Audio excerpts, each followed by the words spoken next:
अस्सलाम वालेकुम प्यारे दोस्तों। अक्सर हम सोचते हैं कि ताकत के लिए काजू बादाम खाना चाहिए, चिकन मटन होना चाहिए, बड़ी बड़ी ग़िज़ाएं होनी चाहिए, तब जाकर ताकत आता है, तब जाकर जिस्म मजबूत होता है। लेकिन आज आपको हज़रत अली की ताकत के बारे में एक ऐसा वाक़या बताने जा रहे हैं जिसके घर में अक्सर फाका हुआ करता था, जो 3-3 दिनों तक लगातार रोज़ा रखते थे और फिर पानी पीकर इफ्तार किया करते थे। मगर फिर भी इसकी ताकत के बारे में जानकर आप सब लोग हैरान हो जाएंगे, इसलिए आप इस वीडियो को आखिर तक ज़रूर देखें। तो चलिए दोस्तों शुरू करते हैं। दोस्तों, जंग बदर और जंग ओहद के बाद अल्लाह के करम से मुसलमान बहुत मजबूत हो गए थे। वहीं जो दूसरी तरफ कुफ़ार के लोग थे वो कमज़ोर होने लगे थे। इसलिए वो चाहते थे कि मैं किसी भी तरह मुसलमानों के वजूद को ख़त्म कर दिया जाए। इसलिए अबू सुफियान और उस वक्त के बड़े बड़े अरब के बहादुर आपस में मिल गए।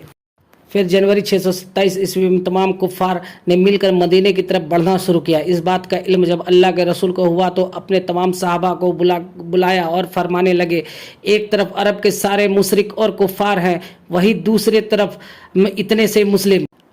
बस अब अल्लाह की तरफ से फैसला होगा हक और बातिल कौन है। साहबा सोचने लगे इतने बड़े फौज का सामना कैसे करेंगे। इतने में सलमान फारसी रज़ियल्लाहु ताला अन्हु ने फरमाया, या रसूलल्लाह, हमारे मदीने को तीनों तरफ से पहाड़ ने घेर रखा है, सिर्फ एक तरफ से आने जाने का रास्ता बना हुआ है। अगर हम उस रास्ते पर एक बड़ा गड्ढा खोद दे तो फिर कुफार खुले तौर पर मदीने पर हमला नहीं कर पाएंगे। इस बात को सबने बेहतर समझा। फिर सब लोग मिलकर गड्ढा खोदने में लग गए। फिर 6 दिन तक लगातार मुसलमान गड्ढा खोदते रहे। अब बिल आखिर मदीने की हिफाजत के लिए 5.5 किलोमीटर लंबा और 4.5 मीटर गहरा और 9 मीटर चौड़ा एक गड्ढा खुद गई। फिर जैसे ही अबू सुफियान, अम्र बिन मरहब और बड़े बड़े बहादुर मदीने के करीब आए तो उन्होंने देखा मदीने के बाहर एक बहुत बड़ी गड्ढा खुदा हुआ है। देखकर वह हैरान हुए और सोचने लगे, लोगों ने आखिर इतने बड़ा गड्ढा कैसे खोदा और हम मदीने पे हमला कैसे करेंगे। इसके बाद ये 6 हफ्ते तक मदीने के बाहर बैठे रहे। फिर अम्र बिन मरहब ने कहा कि ये मेरी तौहीन है। इतने कहते हुए उसने अपने घोड़े को खंडक में उतार दिया और जैसे तैसे करके उसने खंडक पार किया और मदीने पहुंच गया और चीख चीख कर कहने लगा, ये मुसलमान झूठे खुदा के दावा करने वाले, अगर हिम्मत है तो आकर मुझसे लड़ो या फिर मेरे हाथों मर जाओ। यह सुनकर सारे मुसलमान ने अपनी नजरें झुका ली और खामोश हो गए। इतने में हजरत अली खड़े हुए और कहने लगे, या रसूल अल्लाह, मुझे जाने की इजाज़त दे।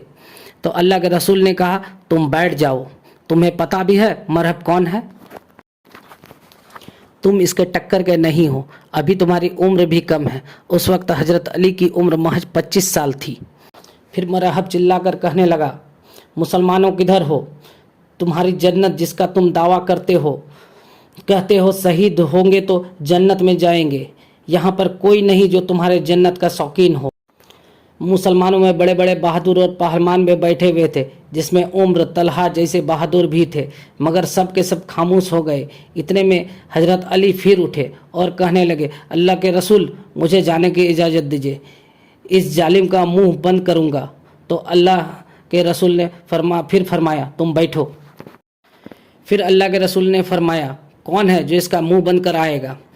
तो ये सुनकर सबने अपनी नज़रें झुका ली और कहने लगे, या रसूल अल्लाह, सामने अम्र बिन मरहब है, जो एक हाथ में ऊँटनी के बच्चे को पकड़ता है और एक हाथ से हजारों के लश्कर को काटता है। इस जालिम से कौन लड़ेगा?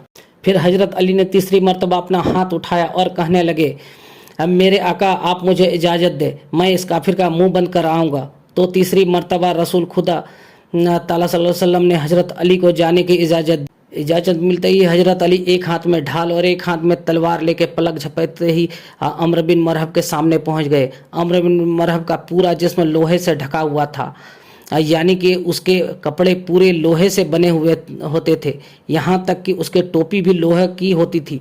मरहब अपने सामने हजरत अली को देखकर कहने लगा, तुम कौन हो और यहाँ पर क्या करने आए हो? तो ये सुनकर हजरत अली ने कहा, मैं हैदर कर्रार हूँ, मेरी माँ ने मेरा नाम हैदर रखा है।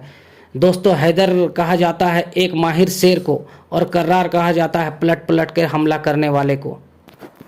मरहब फिर कहने लगा, जैसे तू आया है वैसे वापस चला जा, मैं बच्चे को मारना नहीं चाहता। हजरत अली ने फरमाया, मैं तो तुझे मारना चाहता हूँ। ये सुनकर उसको गुस्सा चढ़ गया اور اس نے آگے بڑھ کر وار کیا۔ حضرت علی نے اس کے وار کو اپنے ڈھال پر روکا، پھر اس نے آپ پر 3 وار کیا۔ آپ نے ان کے تینوں ہی وار کو روک لیا۔ پھر اس نے حضرت علی پر ایک زوردار وار کیا جس سے آپ کی ڈھال کے 2 ٹکڑے ہو گئے اور اس کی تلوار جا کر آپ کے کندھے پر لگی، یعنی کہ آپ کا کندھا زخمی ہو گیا۔ اب حضرت علی حیدر کرار بنے، یعنی پلٹ پلٹ کر حملہ کرنے والے۔ آپ نے پلٹ کر عمرو بن مرہب پر ایک ایسا وار کیا جس سے مرہب کی ڈھال کو توڑ دیا۔ پھر آپ کی تلوار جا کر سیدھے مرہب کے کندھے پر لگی اور مرہب کے لوہے کے لباس کو چیرتا ہوا آپ کی تلوار اوپر سے لے کے نیچے تک آ گیا، یعنی آپ کی تلوار نے اس کے جسم کو 2 حصوں میں چیر دیا۔